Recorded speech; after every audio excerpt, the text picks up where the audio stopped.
L'entreprise Image tous les deux. Vous restez avec moi. Est-ce que vous êtes plutôt du type à maîtriser un peu votre vie numérique? Les spams, ranger les dossiers Oui, on essaye. Ouais.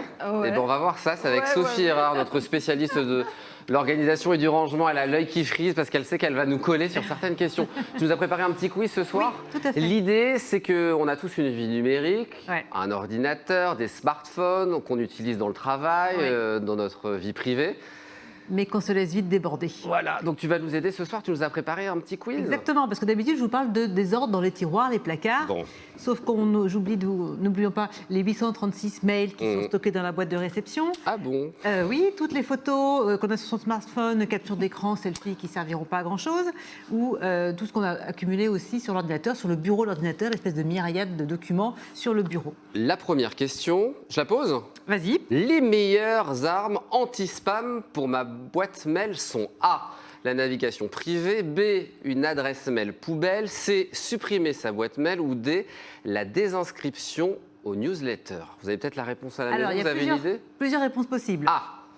Qu'est-ce qui vous inspire? Je dirais la navigation privée, ça c'est sûr. Oui, la navigation privée, quand on va sur un site marchand, ça évite de recevoir ensuite des pubs qui sont liées aux objets que vous avez cherchés. Donc ça, on valide. La désinscription aux newsletters, évidemment, Sophie. Alors oui, ça il faut le faire. Alors c'est un peu fastidieux et puis ça va revenir au bout d'un moment. Mais malgré tout, si on peut le faire régulièrement, ça évite de se faire envahir dans sa boîte de réception. Une adresse mail poubelle, c'est nécessaire aussi? Ah oui, indispensable. Ah ok. Moi je le recommande. Une fausse adresse alors? Oui. Ok.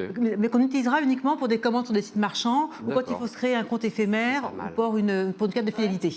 On ne supprime pas sa boîte mail, ça c'est... Non, parce que si pour en recréer une et qu'on ne change pas son fonctionnement, ça ne servira à rien. Deuxième question, quels sont les réflexes pour offrir une cure de jouvence à son smartphone? A. Appli point trop n'en faut. B. Écran d'accueil 10 logos max. C. Répertoire un max de contacts. Ou D. Photo de points, je clique, j'utilise, je supprime. Tout est bon? Plusieurs réponses possibles. Ah non, il y en a qui sont fausses. ABD, je dirais. Point trop n'en faut des applis, ça c'est Ah vrai. oui, on fait notre tri parce que souvent on essaye, on installe les applications puis on ne les utilise pas. Donc une bonne fois pour toutes, on vire toutes celles qu'on n'utilise pas, on ne garde que celles qu'on utilise vraiment. Très bien. Les logos sur la page d'accueil? On en profite après pour nettoyer sa page d'accueil pour ne laisser que les logos, les applications qu'on utilise quotidiennement. Et puis les autres, on les met dans les pages suivantes. Les contacts, on peut en avoir autant qu'on veut, non? C'est là où non, c'est pas un compte Facebook. Donc on fait un tri dans son répertoire. Les gens qu'on ne connaît plus, qu'on n'appelle jamais, on les enlève. Ça va. Et les photos alors? Et bien là, c'est pareil. Toutes les photos éphémères, les copies d'écran, la photo du numéro de la place de parking dans là où on a garé sa voiture, qu'on utilisera dans les minutes qui suivent, on supprime toutes ces photos éphémères et on ne garde que les photos qu'on va exploiter ensuite.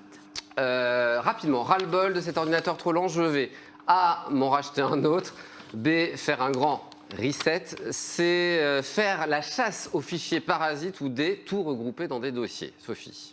Alors, en racheter un autre, c'est dommage. Il y a moyen de faire du ménage pour leur donner une vitesse de Formule 1.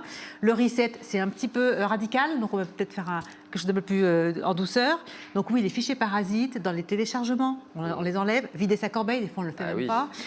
Des dossiers qui sont sur le bureau, on va ranger là où il faut. Voilà, il y a plein de fichiers, des logiciels qu'on n'utilise jamais, c'est pareil. On enlève tout ça, l'ordinateur va pouvoir souffler un peu, et puis on se fait une arborescence et on regroupe ces documents dans des dossiers avec des noms qui nous parlent. Moi, je vais appeler Sophie, je pense, quand j'aurai un problème, ça sera beaucoup plus simple.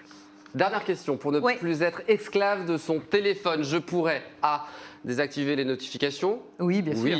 Ne plus garder mon téléphone sur ma table de chevet la nuit. Ah ouais? On fait une pause écran. Le téléphone, c'est dans le salon et sur son table de chevet, on met un réveil. Et on choisit la sonnerie de réveil. On revient au réveil. Et on fait une pause écran. Vous avez un réveil autour de la table? On m'en a déjà offert un. Mais... Bon. Ah oui.